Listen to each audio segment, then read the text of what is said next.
شیخ کے چہرے پر ذرہ برابر بھی ناگواری کے اثرات نہیں آئے. تو جب آپ کو خبر ملی کہ مال تجارت بچ گیا ہے، آپ کے چہرے پر خوشی کے اثرات بالکل آثار ظاہر نہیں ہوئے. شیخ فرمانے لگے میں نے جب دیکھا کہ دنیا کا مال غرق ہونے پر میرے دل کو افسوس تو نہیں ہوا، لیکن میرے دل کو کوئی افسوس نہیں ہوا تھا. مجھے پتا ہے یہ جس نے دیا تھا اسی نے ہی لیا ہوگا، اسی نے ہی تو لیا ہے. جب بچ گیا مجھے اس وقت بھی خوشی نہیں ہوئی. میں نے پھر اپنے قلب کی طرف توجہ کی. دونوں حالتوں میں میرا دل اپنے رب کی ذات پر مطمئن تھا. بالعالمین والعاقبۃ للمتقین والصلاۃ والسلام علی اشرف الانبیاء والمرسلین. اما بعد فاعوذ باللہ من الشیطان الرجیم. بسم اللہ الرحمن الرحیم. وَإِذِ ابْتَلَىٰ إِبْرَاهِيمَ رَبُّهُ بِكَلِمَاتٍ فَأَتَمَّهُنَّ قَالَ إِنِّي جَاعِلُكَ لِلنَّاسِ إِمَامًا قَالَ وَمِنْ ذُرِّيَّتِي قَالَ لَا يَنَالُ أَحَدِ الظَّالِمِينَ إِذْ جَعَلْنَا الْبَيْتَ مَثَابَةً لِلنَّاسِ وَأَمْنًا وَاتَّخِذُوا مِن مَّقَامِ إِبْرَاهِيمَ مُصَلًّى وَأَعِدْنَا إِلَىٰ إِبْرَاهِيمَ وَإِسْمَاعِيلَ أَن طَهِّرَا بَيْتِيَ لِلطَّائِفِينَ وَالْعَاكِفِينَ وَالرُّكَّعِ السُّجُودِ. صدق اللہ العظیم وصدق رسولہ النبی الأمی الکریم. ان اللہ وملائکتہ یصلون علی النبی یا ایہا الذین آمنوا صلوا علیہ وسلموا تسلیما. اللہم صل علی سیدنا ومولانا محمد وعلی آل محمد وبارک وسلم. الصلاۃ والسلام علیک یا رسول اللہ، الصلاۃ والسلام علیک یا حبیب اللہ، الصلاۃ والسلام علیک یا خطیب الانبیاء والمرسلین، الصلاۃ والسلام علیک یا جد الحسن والحسین. الحمد للہ علی نعمت الاسلام وکفا بہا النعمہ. الحمد للہ علی نعمت الاسلام وکفا بہا النعمہ. الحمد للہ علی نعمت الاسلام وکفا بہا النعمہ. حضرت ذی وقار اللہ رب العزت کا بے پناہ مرتبہ شکر ہے جس نے ہمیں اپنے حبیب نبی کریم رؤوف الرحیم صلی اللہ علیہ وسلم کی امت میں پیدا فرمایا. اللہ رب العزت کی توفیق خاص سے آج ہم درس قرآن کی نشست میں حاضر ہیں. اللہ رب العزت سے دعا ہے اللہ کریم اسے اپنی بارگاہ میں شرف قبولیت عطا فرمائے. ہم سب کے لیے اسے توشہ آخرت اور توشہ مغفرت بنائے. ویسے تو ہم نے اس 29واں پارہ کی سورہ ملک کا درس آج ہونا تھا، لیکن میں حضرت ابراہیم علیہ السلام کے ذکر کے بغیر اس ماہ مقدس میں ہم کسی اور طرف جا ہی نہیں سکتے. یہ ذکر ایسا ہے جو اللہ کو محبوب ہے، اس کے محبوب کو بھی محبوب ہے. تاریخ بشریت کے عظیم شخصیات میں جس شخصیت کا بلند مقام ہے ان میں حضرت ابراہیم ہے. آپ جانتے ہیں قرآن میں اللہ نے حضرت نوح علیہ السلام کے بعد اگر کسی نبی کی سب سے زیادہ سیرت کو بیان کیا ہے، زندگی کو بیان کیا ہے، تو وہ حضرت ابراہیم علیہ السلام کی ذات ہے. کتنا اللہ کو محبوب ہے حضرت ابراہیم علیہ السلام کا ذکر. تو قربانی کے ایام ہوں ان میں بھی ذکر حضرت ابراہیم کا آئے گا، عشق کے ایام ہوں اس میں بھی ذکر ابراہیم علیہ السلام کا آئے گا، محبت کے ایام ہوں ذکر مصطفیٰ ابراہیم علیہ السلام کا آئے گا، یہاں تک کہ میلاد کے ایام ہوں تب بھی ذکر ابراہیم کا آئے گا. اللہ کو اس قدر محبوب ہے حضرت ابراہیم کا ذکر. نماز پڑھیں گے، نماز میں بھی ابراہیم علیہ السلام پر درود اور آل ابراہیم پر درود رب کریم کی ذات پڑھائے گا. یہ اتنا اللہ کا محبوب بندہ ہے اس قدر. اور میں نے آج جو آیات بینات تلاوت کی ہیں، وَإِذْ قَالَ وَإِذِ ابْتَلَىٰ إِبْرَاهِيمَ رَبُّهُ بِكَلِمَاتٍ فَأَتَمَّهُنَّ. اللہ کریم ارشاد فرماتے ہیں یاد کیجئے اس وقت کو جب ہم نے ابتلا میں مبتلا کیا حضرت ابراہیم علیہ السلام کو، آزمائش میں ڈالا، جب ہم نے ابراہیم کو آزمائش میں ڈالا، زندگی ساری آزمائشوں سے عبارت ہے۔ ہم تو وہ لوگ ہیں جو لوح محفوظ بھی اپنی مرضی کا چاہتے ہیں کہ جیسا میں نے کہا ہے ویسا ہی اللہ کا لوح محفوظ بھی چلتا رہے۔ ہماری تو ساری زندگی، آپ اپنی دعائیں اٹھا کے دیکھیے، اپنی ادائیں اٹھا کے دیکھیے، اپنے ذکر اور فکر کو دیکھیے، ہم چاہتے ہیں کہ اللہ کی ذات ہماری مرضی سے اس دنیا کو چلائے۔ ہم گھر بھی اپنی مرضی کا چاہتے ہیں، شادی بھی اپنی مرضی کی جگہ پہ چاہتے ہیں، کاروبار بھی اپنی مرضی کی جگہ پہ چاہتے ہیں، رہن سہن بھی اپنی مرضی کا ہو، علاقہ بھی میری مرضی کا ہو، ہر چیز، ہماری زندگی کا ایک ایک لمحہ ہم اپنی مرضی سے بسر کرنا چاہتے ہیں۔ لیکن اللہ کے محبوب اپنی مرضی سے زندگی بسر نہیں کرنا چاہتے، بلکہ وہ اپنے رب کی مرضی سے بسر کرنا چاہتے ہیں۔ ابراہیم خلیل کی پوری زندگی یہ ایک لفظ وَإِذِ ابْتَلَىٰ، ہم نے آزمائش میں ڈالا اب ابراہیم کو۔ اللہ کریم فرماتے ہیں ہم نے کتنی آزمائشیں لی ہیں ابراہیم کی۔ دیکھیے 99 برس تک اولاد نہیں تھی، ایک بھی روایت ایسی نہیں جب ابراہیم نے رب سے شکوہ کیا ہو، رب سے گلہ کیا ہو کہ تو نے مجھے ہی بے اولاد رکھا ہے، میں تیرے دین کا خادم، میں تیرے دین کی اتنی خدمت کرنے والا، تبلیغ دین کے لیے ساری زندگی ہو گئی تیری طرف لوگوں کو بلاتے ہوئے، تو نے مجھے اولاد سے محروم رکھا ہے۔ ایک روایت نہیں ملتی جس میں اللہ سے شکوہ کیا ہو۔ لیکن کیوں اپنے رب سے ایسا تعلق ہونا چاہیے کہ انسان کو اللہ کے سامنے جو آزمائشوں میں انسان اپنے آپ کو صرف اللہ کے سپرد کر دے۔ اللہ کریم فرماتے ہیں ہم نے اسے جب آزمائش میں ڈالا، یہ پہلی آزمائش تھی کہ 99 برس تک اولاد نہیں ہوئی۔ ہماری طرح نہیں، کبھی کسی ہندو کے پاس، کبھی کسی سکھ کے پاس، کبھی کسی عیسائی کے پاس، کبھی کسی کے کنویں پہ نہانے جاتے ہیں اولاد کے لیے۔ استغفر اللہ، یہ ایمان ہے ہمارا، یہ تعلق ہے اللہ کے ساتھ ہمارا۔ وہ کسی زمانے میں 2 نمبر پیروں کے بارے میں لوگ رویا کرتے تھے کہ 2 نمبر پیروں کے پاس جاتے ہیں۔ اب تو لوگ عیسائیوں کے پاس جاتے ہیں، ہندوؤں کی قبروں پہ جاتے ہیں، سکھوں کے پاس منتیں مانگنے کے لیے جاتے ہیں۔ رب کا دروازہ چھوڑ کر آپ سمجھتے ہیں کہ جو رب کا دشمن ہے اس سے آپ کو نفع حاصل ہوگا؟ ہرگز نفع حاصل نہیں۔ حضرت خلیل نے، اور یہ یاد رکھیے گا، رب اولاد جو ہے یہ میرے رب کے دست قدرت میں ہے۔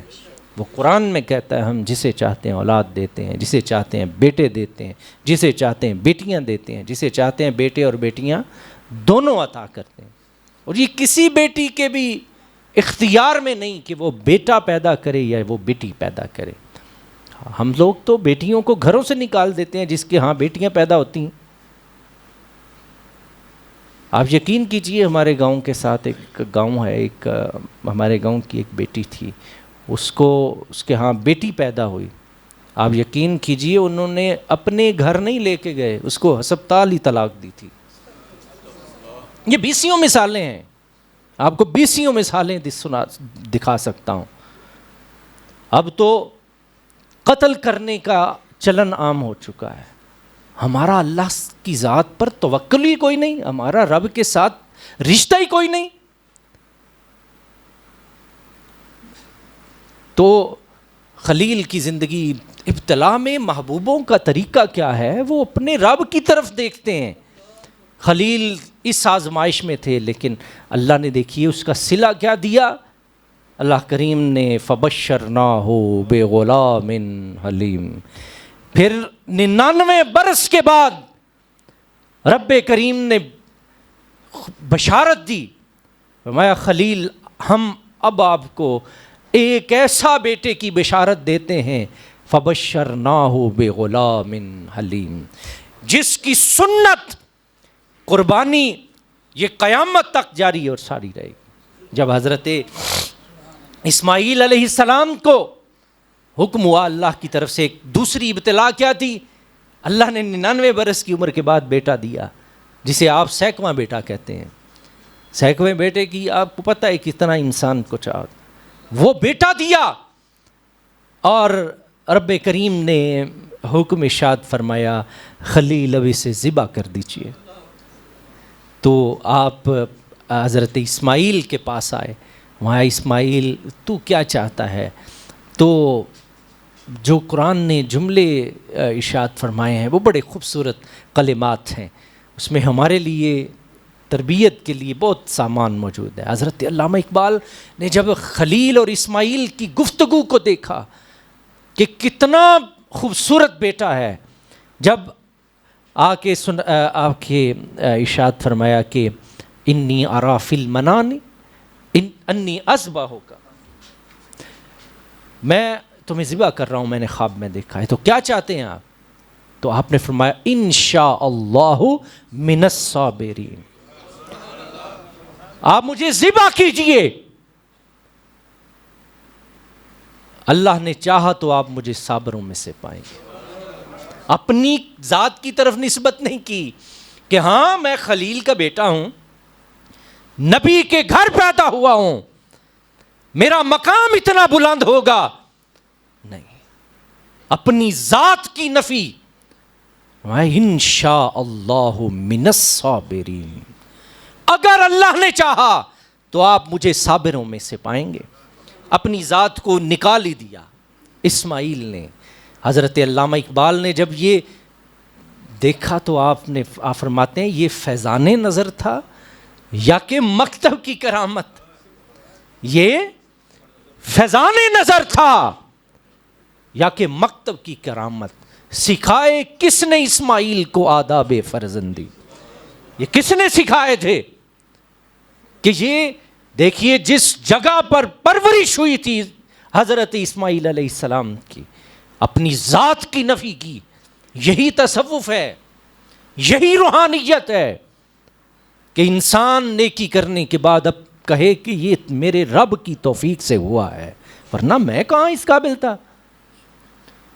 ہم تو 5 وقت نمازیں پڑھ لیں تو آدھے محلے کو اپنے سے کمتر سمجھ رہے ہوتے ہیں۔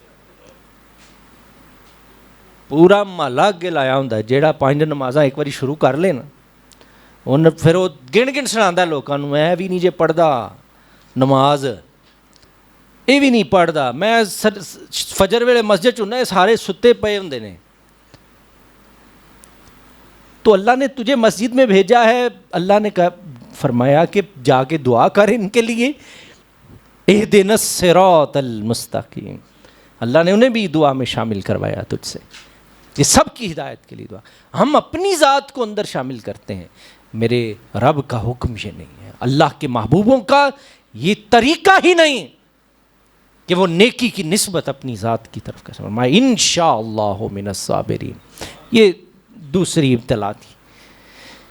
تو اللہ نے اس کے بعد دیکھیے حضرت ابراہیم علیہ السلام کی زندگی کی آزمائش ایک کے بعد ایک آزمائش چلتی ہے۔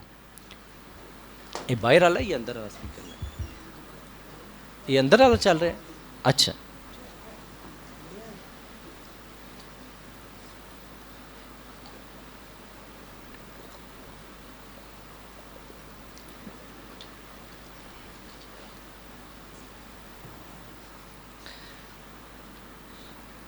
تیسری آزمائش آپ کی زندگی میں اور کیا تھی؟ اللہ نے جن چیزوں کے ساتھ آزمایا، 4 میل تک آپ کے سامنے آگ کا الاؤ روشن کیا گیا، اور قوم نے کہا کہ تو نے ہمارے خداؤں کی توہین کی ہے، ہم تمہیں اس آگ میں پھینک دیں گے۔ جب آپ نے یہ بات سنی تو خاموش ہو گئے۔ خلیل وہ ہوتا ہے جو جس خلیل کہتے ہیں یہ خلال سے ہے، جس کے ایک ایک خون کے قطرے میں بھی، ایک ایک نس میں بھی عشق الہی سمایا ہوا ہو، اسے خلیل کہتے ہیں۔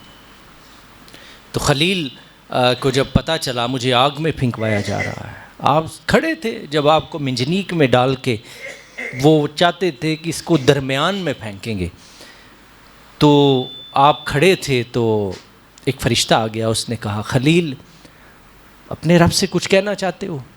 سامنے 4 میل تک آگ کا الاؤ روشن ہے، لیکن دیکھیے اللہ کریم فرما رہے ہیں وَإِذِ ابْتَلَىٰ إِبْرَاهِيمَ رَبُّهُ بِكَلِمَاتٍ فَأَتَمَّهُنَّ، ہم نے جب بھی آزمایا ابراہیم کو آزمائش میں ڈالا چند چیزوں سے، فَأَتَمَّهُنَّ، وہ ہر امتحان میں کامیاب گزرا ہے۔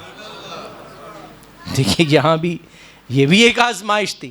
حضرت ابراہیم علیہ السلام نے فرشتے سے کہا، ارشاد فرمایا میں جس کی وجہ سے یہاں کھڑا ہوں وہ تجھ سے اور مجھ سے بہتر جانتا ہے، اس نے میرے ساتھ کیا کرنا ہے، مجھے تیری کوئی ضرورت نہیں، میں کچھ بھی نہیں کہنا چاہتا، بس اتنی سی بات ہے، ہم یہاں خود کھڑے نہیں ہوئے، ہم یہاں کسی کے کہنے پہ کھڑے ہوئے ہیں، تو جس نے کھڑا کیا ہے وہ بہتر جانتا ہے اس نے ہمارے ساتھ کرنا کیا ہے، اس آزمائش میں، اس ابتلا میں اس نے ہمیں کیا کرنا ہے۔ دیکھیے اس توکل کے لوگوں پر اللہ کی پھر کتنی رحمتیں نازل ہوتی ہیں۔ اللہ کریم ارشاد فرماتے ہیں کہ اس آزمائش میں بھی خلیل پورا اترے۔ جب اس کو آگ میں پھینکوایا گیا، ہم نے آگ کو حکم دیا یا نار کونی بردا و سلاما، میرے ابراہیم پر آگ ٹھنڈی ہو جا اور سلامتی والی ہو جا۔ ہم تو وہ لوگ ہیں، خلیل کی زندگی کا جو سب سے اہم مقصد تھا وہ یہ تھا کہ وہ سبب کی طرف نہیں دیکھتے تھے۔ ہم لوگ ہیں، ہم اسباب کے محتاج ہیں، ہم کہتے ہیں جی دنیا مسبب الاسباب ہے، ایک کے ساتھ دوسرے کو جوڑا گیا ہے، سبب پیدا کیے ہیں اللہ نے، لیکن اللہ کے محبوبوں کے لیے اللہ کے محبوب اسباب کی طرف نہیں دیکھتے، وہ مسبب الاسباب کی ذات کی طرف دیکھتے ہیں، جو سبب پیدا کرنے والی ذات ہے، جو سبب پیدا کرنے والی ذات ہے۔ حضرت ابراہیم خلیل اللہ کی پوری زندگی آزمائشوں سے عبارت ہے، اور میں جو آپ کے سامنے یہ آیت پیش کر رہا تھا، اس آیت میں لفظ تو ایک ہے ابتلا، لیکن اس ابتلا کے پیچھے 1 صدی کا سفر ہے، 1 صدی سے زائد کا سفر موجود ہے۔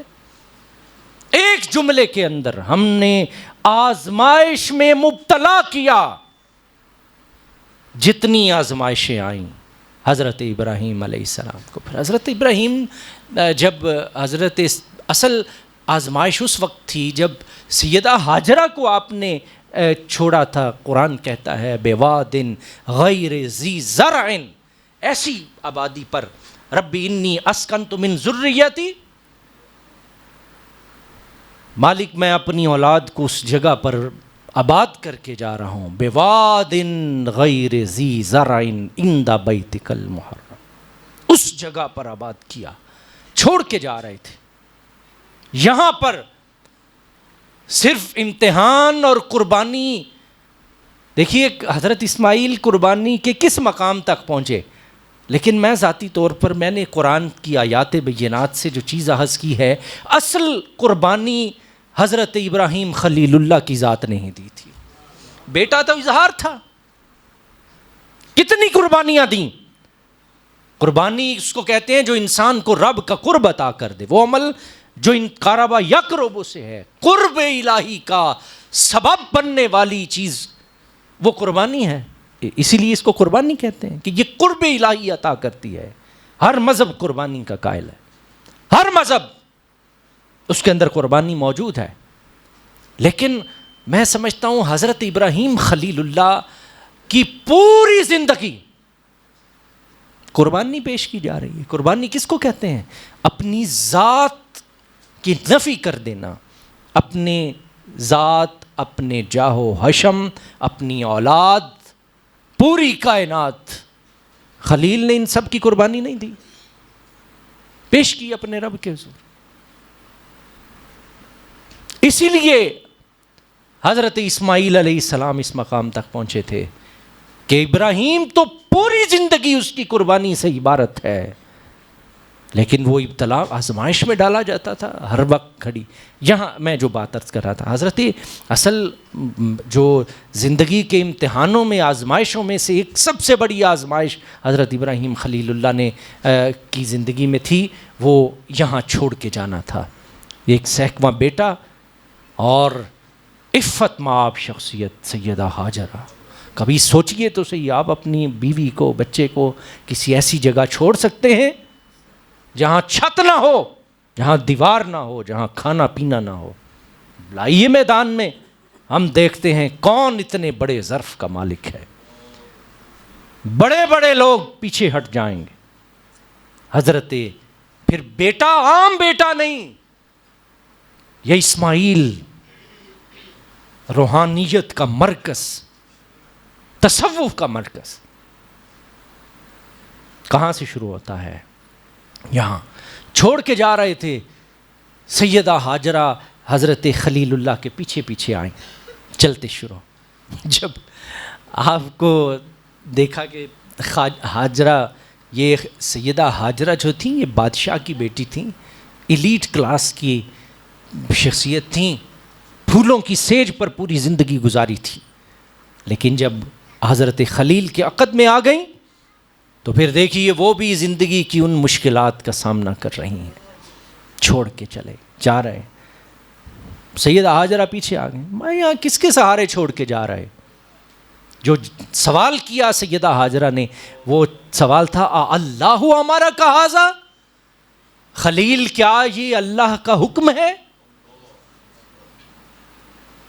کیا یہ اللہ کا حکم ہے کہ ہمیں یہاں چھوڑ کے جا رہے ہو؟ چھوٹا سا بچہ ہے، اللہ نے ساری 99 برس کے بعد اللہ نے بیٹا دیا. یہ چند دن کی کھجوریں نہیں ہیں ہمارے پاس، بس تھوڑا سا پانی ہے، یہ ختم ہو جائے گا. زندگی کے آثار کوئی نہیں، سر پہ چھت نہیں، دیواریں نہیں. لیکن یہ سوال کرنے کے بجائے صرف اتنی بات کہی، اللہ ہمارا کہازا، کیا یہ اللہ کا حکم ہے؟ تو خلیل اللہ نے سر مثبت میں ہلایا، فرمایا ہاں میرے اللہ کا حکم ہے.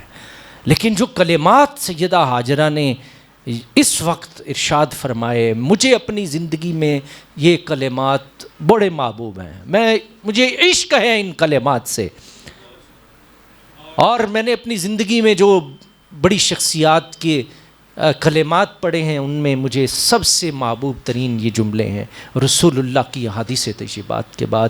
یہ آب زر سے لکھنے کے قابل کلمات ہیں. سیدہ ہاجرہ نے جب یہ جواب سنا کہ ہاں یہ اللہ کا حکم ہے، تو سیدہ ہاجرہ نے پتہ کیا ارشاد فرمایا؟ فرمایا ان اللہ لا یضیعنا، اگر یہ اللہ کا حکم ہے تو اللہ تو اپنے بندوں کو کبھی ضائع نہیں کرتا. دیکھیے توکل، یہ ہے رب سے رشتہ، یہ ہے رب سے تعلق. نعرہ تکبیر، نعرہ رسالت، نعرہ تحقیق، نعرہ حیدری. ماں یہ اللہ کا اگر حکم ہے تو خلیل، پھر اللہ اپنے بندوں کو ضائع نہیں کرتا، پھر اللہ اپنے بندوں کو ضائع نہیں کرتا. یہ بات اپنے پلے باندھ دیجئے. جو انسان اپنے رب کی ذات کی خاطر مشکلات اور پریشانیاں برداشت کرتا ہے، میرا رب اسے تنہا کبھی نہیں چھوڑتا. جسے آپ پنجابی میں کہتے ہیں نا، او کنڈ نہیں لگن دیندا. پھر او کنڈ، اس میں کوئی شک نہیں. میں اس منبر پر بیٹھ کر یہ بات 100 نہیں کروڑ دفعہ مجھے اس بات پہ یقین ہے. میں یہ کیا ہوتا ہے کہ 100% یقین ہے، ہمارے تو پیمانے ختم ہو جاتے ہیں جتنا مجھے اس بات پہ یقین ہے. میرا رب اپنے بندوں کو پھر ضائع نہیں کرتا. غیب سے دیکھیے، سبب وہ اسباب پر نہیں یہاں آئے تھے، وہ مسبب الاسباب کی ذات پہ آئے تھے. یہ جب سیدہ ہاجرہ حضرت اسماعیل علیہ السلام کو جب پیاس لگی تو سیدہ ہاجرہ کی سنت اللہ نے زندہ کی ہے. صفا مروہ، ان الصفا والمروہ من شعائر اللہ. اللہ نے کہا کہ صفا اور مروہ میری نشانیوں میں سے ہیں.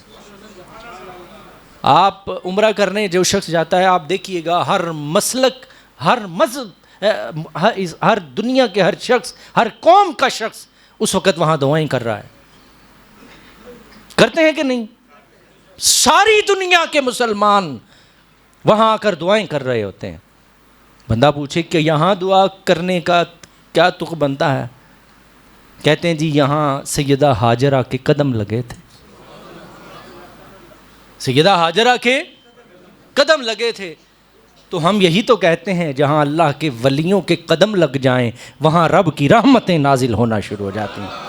سیدہ ہاجرہ ولیہ ہیں، اور جہاں نبیوں کے قدم لگیں وَاتَّخِذُوا مِن مَّقَامِ إِبْرَاهِيمَ مُصَلًّى. اللہ کریم نے ارشاد فرمایا میرے خلیل کے قدم کی جگہ کو سجدہ گاہ بنا لو. بندہ پوچھے مالک تیرا گھر سامنے ہے، بیت اللہ کوئی عام جگہ بھی نہیں، بیت اللہ جہاں انسان کو غیر کا خیال بھی نہیں آنا چاہیے. اللہ کریم فرماتے ہیں نا یہاں وَاتَّخِذُوا مِن مَّقَامِ إِبْرَاهِيمَ مُصَلًّى، جہاں میرے ابراہیم کے قدم کے نشان ہے وہاں کیا کر 2 رکعت نفل نماز ادا کر. اس کا مطلب پتہ ہے کیا ہے؟ اس کا مطلب یہ ہے کہ جہاں اللہ کے محبوب خود موجود ہوں یا ان کی یادگار موجود ہو وہاں کچھ نہ کچھ ہوتا ضرور ہے. وہاں بہت کچھ ہوتا ہے. یہ حکم خدا بندی ہے. فرمایا ہاں بالکل میرا گھر ہے، اور وہ گھر جہاں ہر وقت میرے رب کی رحمتوں کا نزول ہو رہا ہے. وہی رب کہتا ہے کہ ٹھیک ہے میرے کعبے کا طواف کر، لیکن خلیل کے قدم کی جگہ کو سجدہ گاہ بنا لو. تو یہ تو نہیں ہوتا کہ اس پتھر کے پاس کھڑے ہو کر نماز پڑھتے ہیں، پیچھے ہٹ کے پڑھتے ہیں. اس کا مطلب ہے اس قدم کا فیض وہاں تک پہنچ جاتا ہے جہاں تو 2 رکعت نفل ادا کر رہا ہے، وہاں تک پہنچ جاتا ہے. اسی لیے دور کھڑے ہو کر ہم وہاں اس کے سامنے نشانی بنا کر، پتہ ہے اس کی وجہ کیا ہے؟ رب کریم کیوں اللہ نے ارشاد فرمایا محسن کچھ لوگوں کو میں بھی پسند نہیں کرتا. تجھے اس حرم میں لانے والا کون ہے؟ وَإِذْ يَرْفَعُ إِبْرَاهِيمُ الْقَوَاعِدَ مِنَ الْبَيْتِ وَإِسْمَاعِيلُ. اللہ کریم ارشاد فرماتے ہیں اگر تو اس گھر میں ہے تو کن کی وجہ سے؟ جو تجھے یہاں لے کے آئے، جن کی دعاؤں سے آج تو یہاں پہنچا ہے، آ کر اس کا منکر نہ ہو جانا. اللہ کریم نے فرمایا تیرے طواف بھی اسی قدم کی وجہ سے ہیں. میری بات آپ نہیں سمجھے. تیرے یہ جو طواف ہیں، تیری ایک نگاہ بیت اللہ پہ پڑی ہے اور ہم نے تیری اس دعا کو بھی قبول کر لیا. جانتے ہو کس کی وجہ سے ہے؟ یہی وہ خلیل اللہ کا قدم کا نشان. خلیل اللہ نہیں کہا، خلیل کے قدم کی جگہ. پتہ نہیں اس قدم کے نشان میں کتنی اللہ کی رحمتیں چھپی ہوئی ہیں. کیونکہ اس پتھر کی وجہ کیا تھی؟ اس پتھر پہ کھڑے ہو کر حضرت ابراہیم نے اللہ کے گھر کی تعمیر کی تھی، اور اسی پتھر پر کھڑے ہو کر اللہ سے دعا کی تھی ربنا وابعث فیہم رسول اللہ. مالک مجھے محمد الرسول اللہ کی ذات عطا کر دیجیے. اس پتھر پہ اب آپ کو شاید تھوڑی سی سمجھ آ گئی ہو کہ اس پتھر کی تاریخی حیثیت کیا ہے. خلیل کے قدم تو ہر مکہ کے کتنے پتھروں پہ لگے، لیکن محفوظ ایک کروایا گیا ہے جس پہ کعبے کی تعمیر ہوئی اور جس پتھر پر کھڑے ہو کر کعبے کو آباد کرنے والے کی آمد کی دعا کی گئی.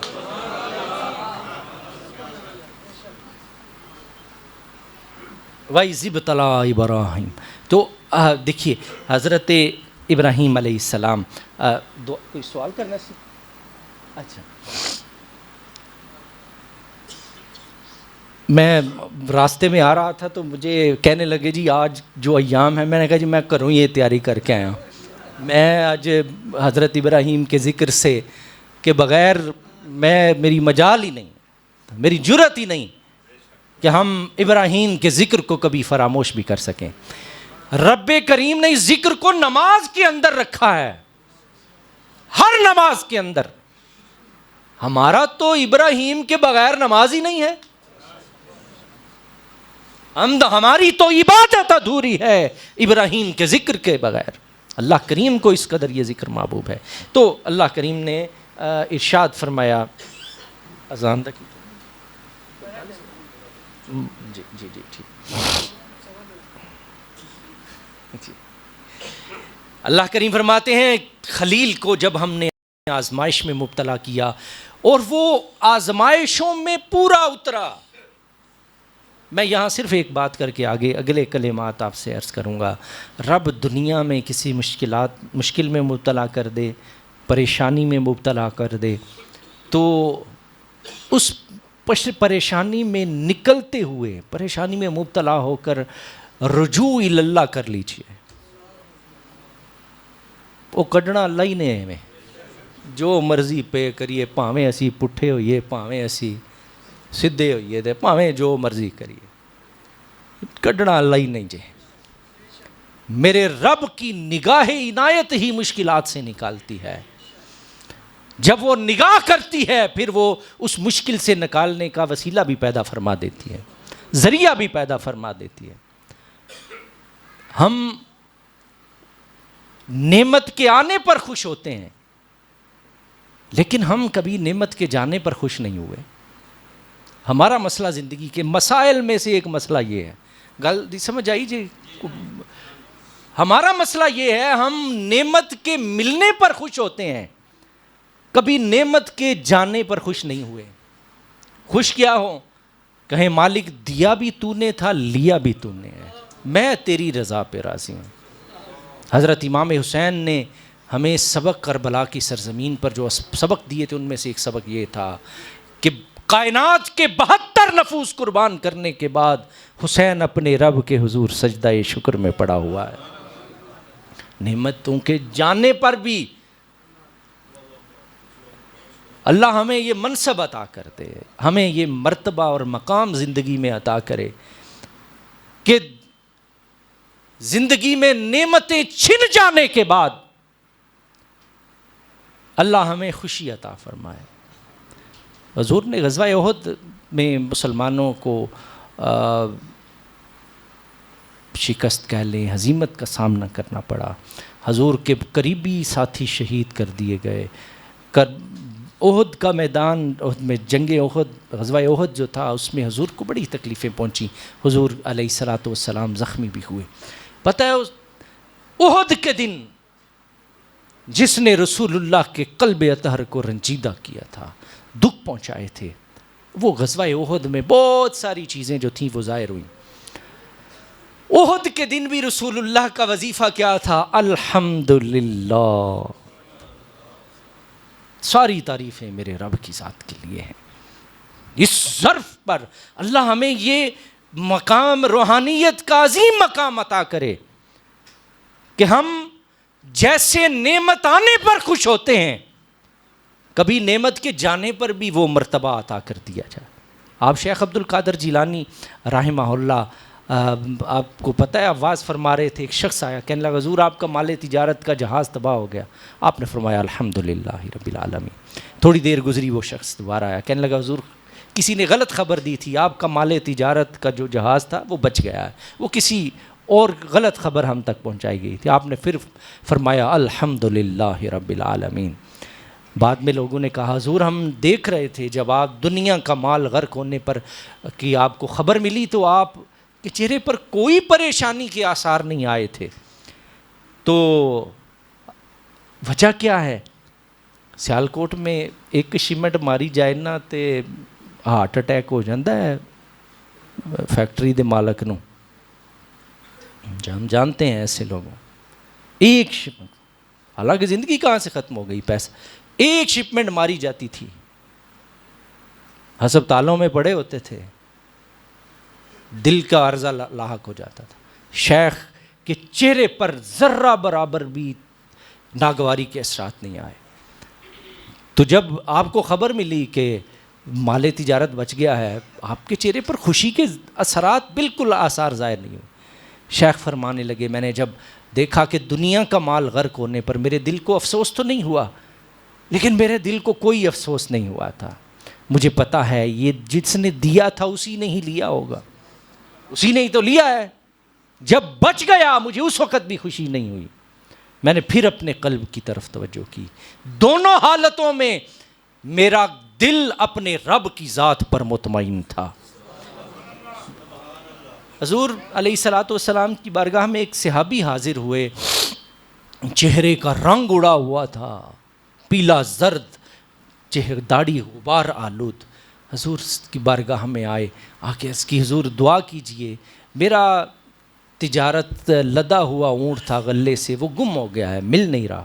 حضور نے فرمایا اچھا، میں سمجھا تیری عصر کی نماز قضا ہو گئی ہے. مجھے تو یہ خطرہ لاحق ہوا کہ تیری عصر کی نماز تو قضا نہیں ہو گئی.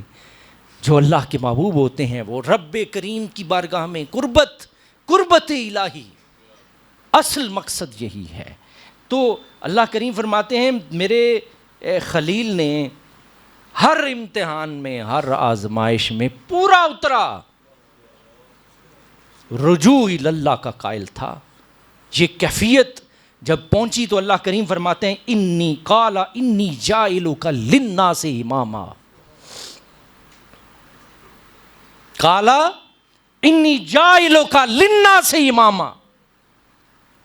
ابراہیم، ہم نے آپ کو انسانیت کا پیشوا اور امام منتخب فرما لیا ہے.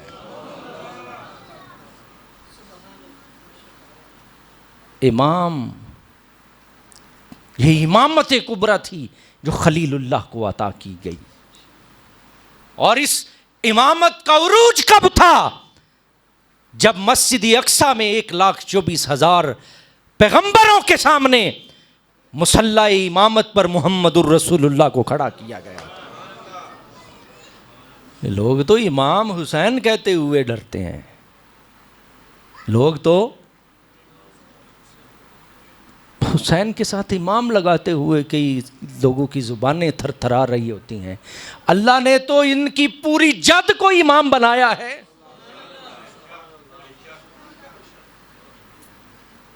میں پھر قرآن پیش کر رہا ہوں. کیسے؟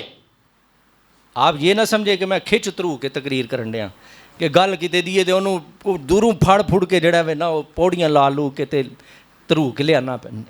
دیکھیے کیسے انی جاعلک للناس اماما. اللہ نے اس آزمائش ابتلا کے بعد خلیل اللہ سے فرمایا ہم نے تجھے انسانیت کے لیے امام بنا دیا ہے. 16 نبی گزرے اس خاندان میں. محمد الرسول اللہ بھی اسی خانوادہ سے ہیں، علی المرتضیٰ بھی اسی سے ہیں، حسن اور حسین بھی اسی خاندان سے. امامت تو ان کے گھر میں آئی ہے بھائی.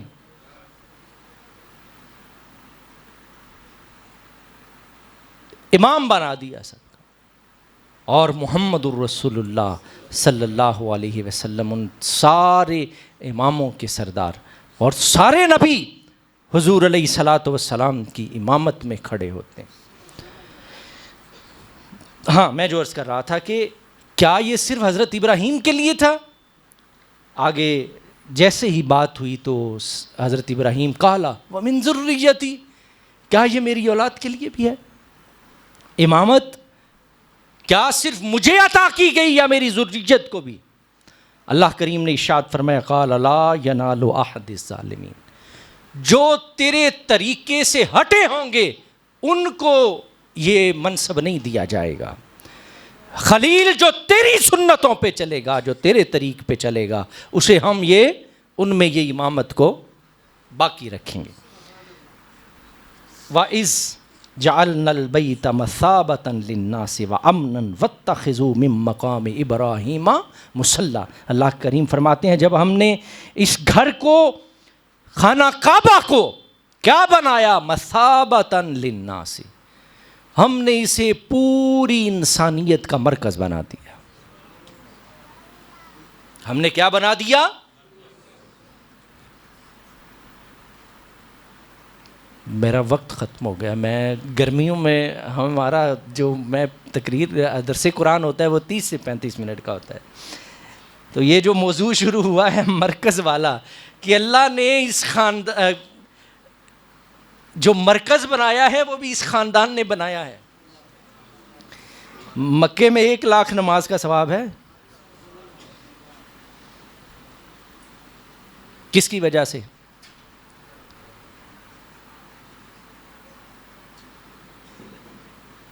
کہتے ہیں جی یہاں اللہ کا گھر ہے اس لیے یہاں 1 لاکھ نماز کا ثواب ہے. ہم نے کون سا انکار کیا یہ اللہ کا گھر نہیں؟ اللہ نے اس گھر کی قسم کیوں اٹھائی؟ اللہ سے پوچھ لیتے ہیں. اللہ کریم فرماتے ہیں لا اقسم بہذا البلد وانت حل بہذا البلد. حبیب مجھے قسم ہے اس شہر کی کہ تو اس میں آباد ہے.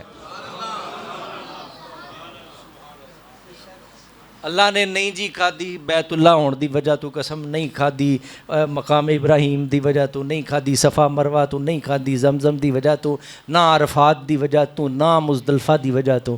رب کریم نے فرمایا مجھے اس شہر کی قسم ہے. کیوں؟ وَأَنْتَ حِلٌّ بِهَذَا الْبَلَدِ, کیونکہ میرا محبوب اس شہر میں تشریف فرما ہے. تے جے تانوں ہن وی سمجھ نہ آئے کہ اتھے 1 لاکھ دا ثواب کینجے جی,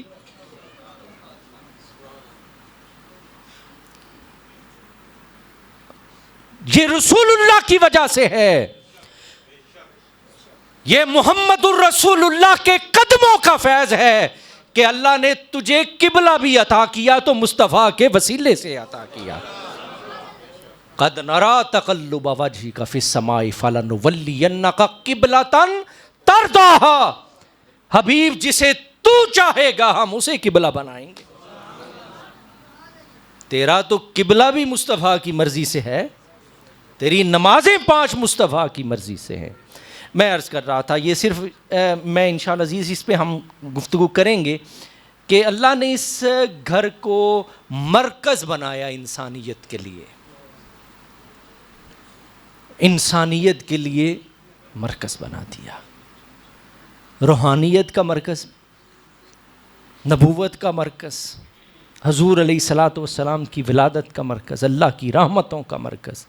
روایات میں آتا ہے جو 70,000 فرشتہ حضور کی قبر اطہر پر حاضر ہوتا ہے سب سے پہلے وہ بیت اللہ کی زیارت کے لیے حاضر ہوتا ہے, اس کے بعد حضور علیہ الصلاۃ والسلام کی قبر اطہر کی زیارت کے لیے پہنچتا ہے. تو مرکز, کیونکہ یہ خاندان ہی مرکز کائنات ہے. میں اس وقت نا 2-4 جملوں میں پوری تقریر کر رہا ہوں, میں سچ کہہ رہا ہوں. آپ اللہ نے اس خاندان کو مرکز بنا دیا کیونکہ حضرت ابراہیم چاہتے تھے ہمارا خاندان مرکز بنایا جائے. ربنا لیقیموا الصلاۃ فاجعل افئدۃ من الناس تہوی الیہم. یہ پوری آیت کیا ہے؟ ربنا لیقیموا الصلاۃ, مالک میری اولاد کو نمازی بنانا اور لوگوں کے دل ہماری طرف پھیر دینا. فَجْعَلْ أَفْئِدَةً مِّنَ النَّاسِ تَهْوِي إِلَيْهِمْ, لوگوں کے دل. اب آپ کو سمجھ آ گئی مرکز کیا ہوتا ہے؟ پوری کائنات کی امامت, پوری کائنات کا مرکز, اور پوری کائنات کے دل بھی کہا ہماری طرف اب کر دینا. یہ محبت اللہ حضرت خلیل کی دعا کی قبولیت سے اللہ نے یہ محبت ہمیں عطا کی ہے. اللہ رب العزت ہمیں اس خاندان کی, چونکہ اس خاندان میں یہ جو تہوی الیہم ہے اس میں حضرت ابراہیم ہیں، حضرت اسماعیل ہیں، سیدہ ہاجرہ ہیں، 16 نبی ہیں، ابراہیم، اسحاق، یعقوب، یوسف، محمد الرسول اللہ، علی المرتضیٰ، فاطمہ الزہرا، امام حسن اور حسین، شیخ عبد القادر جیلانی، پیر مہر علی شاہ، پیر جماعت علی شاہ. یہ محبت کس نے ڈالی ہے؟ یہ خلیل کی دعا کا اثر ہے. یہ محبت کوئی نہیں نکال سکتا. اہل بیت کی محبت، کیونکہ اس خاندان کو امامت، مرکز، وہ ہر طرح کا مرکز ہو، اور محبت کا مرکز بھی کس کی دعا سے ملا؟ حضرت ابراہیم خلیل اللہ کی دعا کی وجہ سے. میں ان حضرت خلیل اللہ پہ میں بات کرتے ہوئے میں بڑی دور نکل جاؤں گا، تو آج اتنا ہی اسی بات پہ اکتفا کرتے ہیں. انشاءاللہ عزیز اگلا جو درس قرآن ہے وہ ہم نے سورہ ملک کی ابتدا کی ہے، تو سورہ ملک کا تعارف پیش کر دیا تھا، کر دیتا سی جی، آج کرنا سی. آج انشاءاللہ عزیز جو اگلا درس قرآن ہوگا وہ ہم 29واں پارہ چونکہ اس کی ابتدا کریں گے، تو 29ویں پارے کے بعد کا جو تمام صورتیں ہیں ان کی ترجمہ اور تفسیر آپ کے سامنے عرض کروں گا. اللہ رب العزت اس درس قرآن کو، اس کے حاضرین کو، اس کے معاونین کو، منتظمین کو اللہ اپنی رحمتوں اور برکتوں کے حصار میں رکھے. الحمدللہ رب العالمین، والصلاۃ والسلام علی اشرف الانبیاء والمرسلین.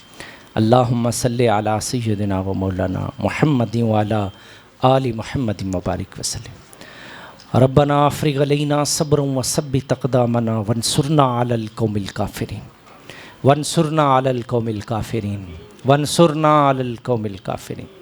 میرے مالک اس درس قرآن نو اپنی بارگاہ قبول و منظور فرما. اس دے معاونین، منتظمین، حاضرین تے اپنی بے بہا رحمت، کرم اور فضل فرما. حکیم سرفراز صاحب اور انہاں دی پوری جڑی ٹیم ہے میرے مالک، اور تمام رفقائے کار تے اپنا خاص کرم اور فضل فرما. میرے مالک انہوں تو شے آخرت اور تو شے مغفرت بنا. میرے مالک جڑے پریشان حال نے سب دیاں پریشانیاں دور فرما. بیمار نے صحت کامل عاجل عطا فرما. مالک بے اولاد نے صالح اولاد عطا فرما. اولاد نرینہ تو معروم نے اولاد نرینہ عطا فرما. میرے مالک ملک پاکستان دی حفاظت فرما. اس تو اندرونی بیرونی دشمنات تو میرے مالک اس ملک پاکستان نو محفوظ فرما. امت مسلمہ خصوصاً غزہ اور یمن اور افغانستان فلسطین دے مسلمانوں تے اپنی بے بہا رحمت فرما. میرے مالک انہاں دی غیبی مدد فرما. میرے مالک امت مسلمہ نو بیداری عطا فرما. صلی اللہ تعالی خیر خلقہ محمد وعلی آلہ و اصحابہ اجمعین برحمتک یا ارحم الراحمین.